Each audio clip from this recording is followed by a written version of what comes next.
Shalom, welcome to Out of Africa Torah session. My name is Tatra Cohen. Today or this week we are on Parashat 31 and the name of this Parashat is Emor, which in English means speak.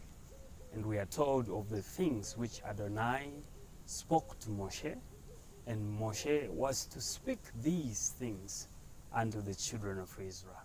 And it is coming from the book of Vayikra, Leviticus 21, from verse 1 all the way up to Leviticus 24, verse 23. Now, you will find that this is also a parasha that deals with a number of things. Amongst those things includes the restrictions for the Kohanim and the Kohen himself, the Kohen Gadol, the great priest or the high priest. And these things among the Kohanim and the Kohen Gadol in regards to marriage, their life of intimacy, and also regarding mourning, what they should do and they should not do. And you also find that this parasha deals with laws pertaining to physical blemish of the Kohanim themselves, and who can or who cannot serve as a Kohen or in the place of a priest. You also discover that it deals with the korban, the offering, an acceptable and that which is not acceptable before Adonai. And mind you, this was the time when most of these korban were tangible sacrifices or a tangible offering, for example, animals. This parasha also deals, I think, from chapter 23, one of my favorite chapters in the Torah, where it talks about the Shabbat, the appointed times, beginning with the Shabbat that comes every week, all the way to Passover, the counting of Omer, which we are in already this week, as we count towards Shavuot. It deals with Shavuot as well. It also touches on Rosh Hashanah, Yom Kippur, and finally it concludes this chapter with Sukkot, then gathering, the feast of gatherings. And lastly, it deals with the laws of Ner Tamid, the eternal light, the showbread, and finally penalties for blasphemy, or what should be done to the person who is caught having blasphemy. Now, if you were to read in this parasha, you would draw a number of lessons. And today, I just want us to look at some of the lessons which we may draw from this parasha. And I only have two for you today.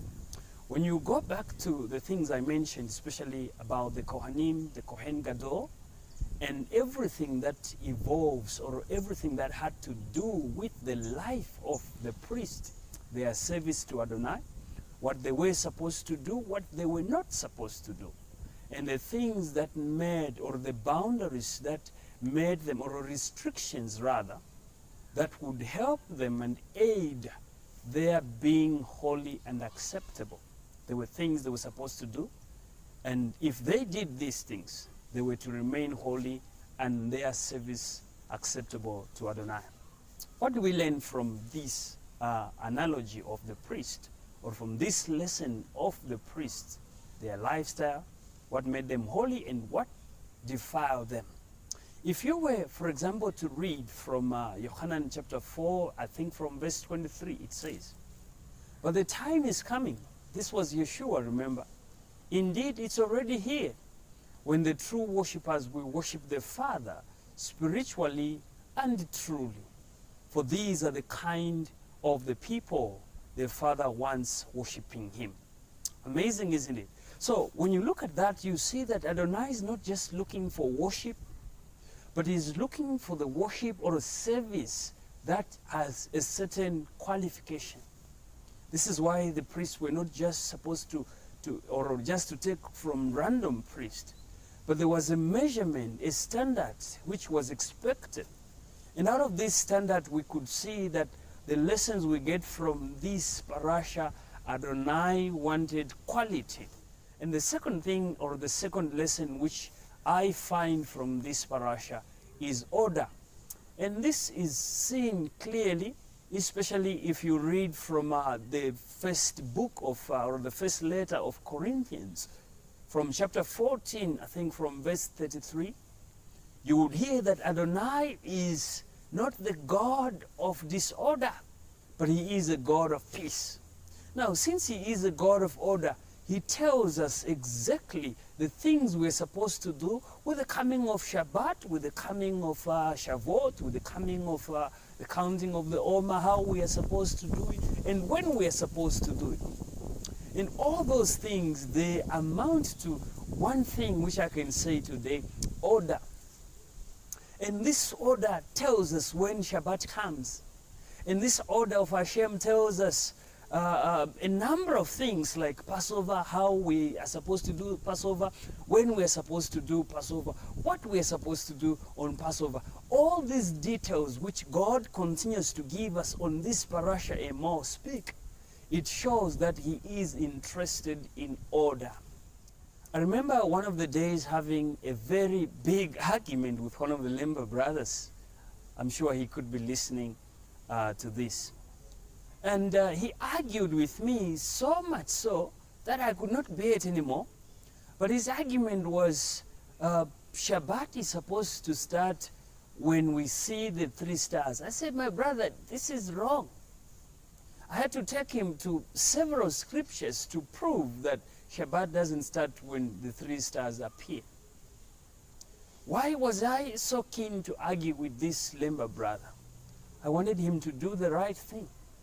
And the right thing means doing things in the order of Adonai, not what pleased me, not what pleased the rest of the Lemba people, not what pleased the ministries which are out there. There are lots of ministries out there. But what pleased Adonai is the order which Adonai is interested in. Amazing, isn't it? And you find that you cannot worship him anyhow. You can only worship him in the order which he wants. And as I conclude from these 2 lessons which I've given you, we find that Moshe spoke about these things to the children of Israel and many other things which I had not yet mentioned today. And as he spoke these things, this is exactly my challenge to all of you who are hearing me today, that instead of you talking about politics, about the latest gossip in town, about anything that is happening, why don't you speak about the mitzvot of Adonai, the commandments of Adonai, the laws of Adonai, the judgments of Adonai, where we draw forth the justice of Adonai, the standards. Why won't you talk about the standards of Adonai? Why won't you talk about the calendar of Adonai, his appointed times, his feast? And finally, you find that Adonai does not compromise on the quality. But as for you and me, remember that Moshe spoke to the children of Israel about these things. They were not coming from him. These are the things which Adonai spoke to him in order for him to speak these things unto the children of Israel. No wonder the parasha is today called Emor. So I challenge you, brothers and sisters, as you go in this week, talk about these things. Discuss in your homes, in your cliques, in every gathering that you may be. Be like Moses. Discuss these things and speak about them. Speak about the appointed times of Adonai. Speak about the judgments of Adonai. And in so doing, you fulfill the great mitzvah to Adonai and to each other. And Shavuot Tov. Thank you. Shalom.